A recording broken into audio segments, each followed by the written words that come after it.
Oh, don't touch the woman. Don't touch the woman. I'm sorry, Milady. Yeah. If I hurt your feelings, I apologize from all my heart. Because your hand is very heavy. Yeah, thank you. Too much vodka. Vodka. Where is it? You don't need vodka. It's summer vodka. Rum. Yeah, rum is good. Yeah. When it's summer and it's hot. We don't need spirits. Only split. We don't need spirits. You don't do split. Only spirits. Yeah. Only. You're Serious? There's a big massive joint. I saw you with the policeman. Look at it. Yeah, they like me, man. like you. I feel like the star on the strand, man.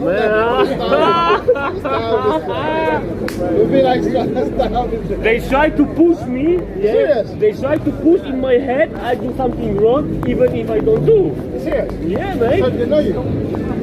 Yeah, from the past. How many times?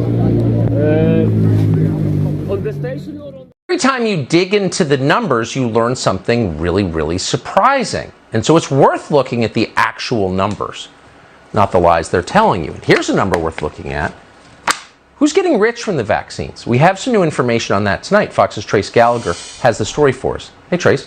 Hey, Tucker, the math here is pretty basic. Pharmaceutical companies like Moderna and BioNTech have seen their stock prices explode over the past year for two reasons. One, investors believe their vaccine profits will be enormous. And two, the companies have monopoly control over vaccine production, so the profit streams will continue to be enormous. As a result, the vaccines have now minted 9 brand new billionaires, and 5 of them are associated with Moderna, including CEO Stéphane Bancel and Chairman Noubar Afeyan. 3 other Moderna early investors are also now billionaires. BioNTech CEO and co-founder Ugur Sahin is also on the list, along with 3 founders of the Chinese vaccine company CanSino Biologics.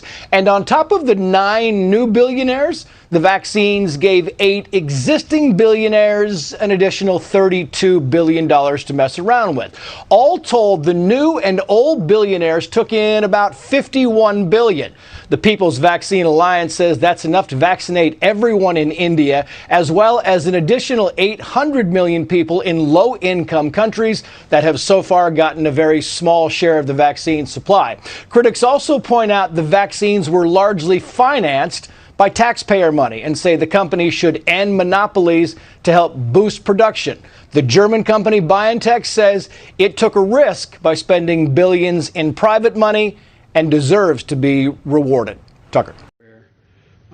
We could work together with Russia. For example, in Libya, we should be opening up the passes to be able to go through and provide food assistance and vital assistance to a population that's in real trouble.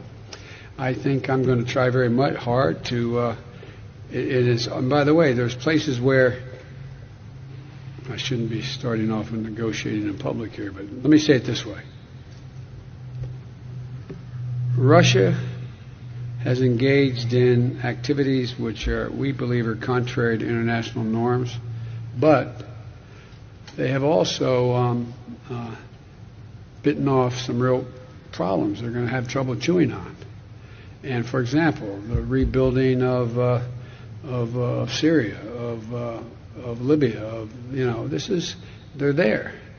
And as long as they're there without the ability to bring about some order in the region, and you can't do that very well without providing for the basic economic needs of people. So I'm hopeful that we can find an accommodation where we can save the lives of people for example, in Libya. We're seeing a sea change right now of leadership. Oh, okay. Joy, did the pants disturb you as much as apparently they've disturbed everyone else in the country? Well, they make him look, crazy. They make him look crazy. On Fox News, they talk about how Joe Biden is suffering from dementia. Hello? Joe Biden's riding his bike and leading a country quite well. This guy's running around with pants that look like he pooped in them or something. It's weird. And by the way, didn't he steal? Didn't he steal a lot of money from? Oh my God! Didn't he steal a lot of money from? We had a conversation with Standards before that we weren't supposed to say that. That's why I said, "Oh my God, sorry." His pants look weird, but we weren't supposed to say that. I did not have that conversation with Standards. I don't know. Anyway, the point is that the guy stole so much money from his constituents when he continues to say that he won the election. He has nobody he can go to for some cash to get some better pants. Yeah. And where's Melania? She's not ironing them anymore? I mean, come on. Are they on backwards? Where's Sarah, the fly? I don't understand those pants. I don't know. Maybe they zip up on the side. Sarah, what do you make? I don't think anybody around the table today wants to descend into a new Cold War with China. I don't think that's where people are, but I think people see challenges. They see things that we have to manage together, but they also see opportunities. And I think that what we need to do is do it together. It's a very, very successful alliance, as I never tire of telling you. It's the most successful military alliance in history. It's done a very good job of protecting the people of this continent, and it's going to continue to do so. Look, I mean, he has made clear that the American sports, the team sports that we generally follow. And obviously the United States is going to go there and be all in, but it's also in a better position than many of the other countries. Let me ask you something while I have you, brother. You were an observer of politics and culture. Can you believe the situation that we're in right now in this country? Have you ever seen anything like it? No, I have not.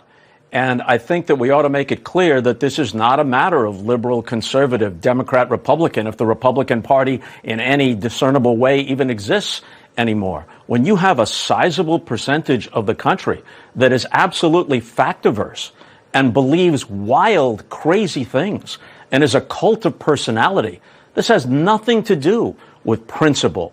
It has nothing to do with conservative ideas. This country needs a strong Republican Party so that moderate Republicans have a place to go, a place they recognize. But also, no matter who is in office, even if you voted for him, Joe Biden needs a thoughtful opposition.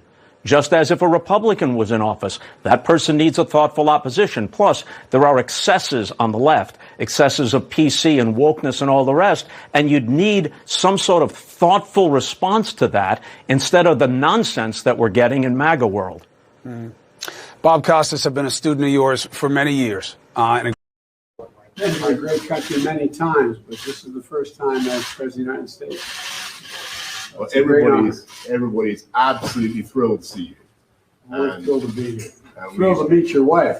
Yes, and they've gone off to do something else. They did. Told the Prime Minister we have something in common.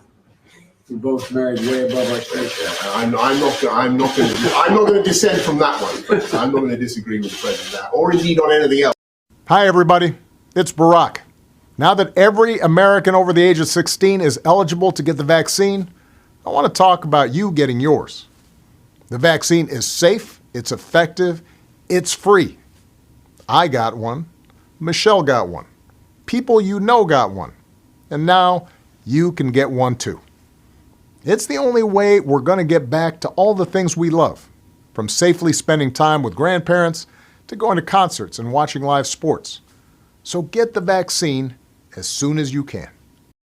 So you grew up, and how many years? You were in North Korea, 20 years, and you think the indoctrination in the United States at our Ivy League institution, Columbia, is as bad or worse as the propaganda, anti-American hate that you heard in North Korea?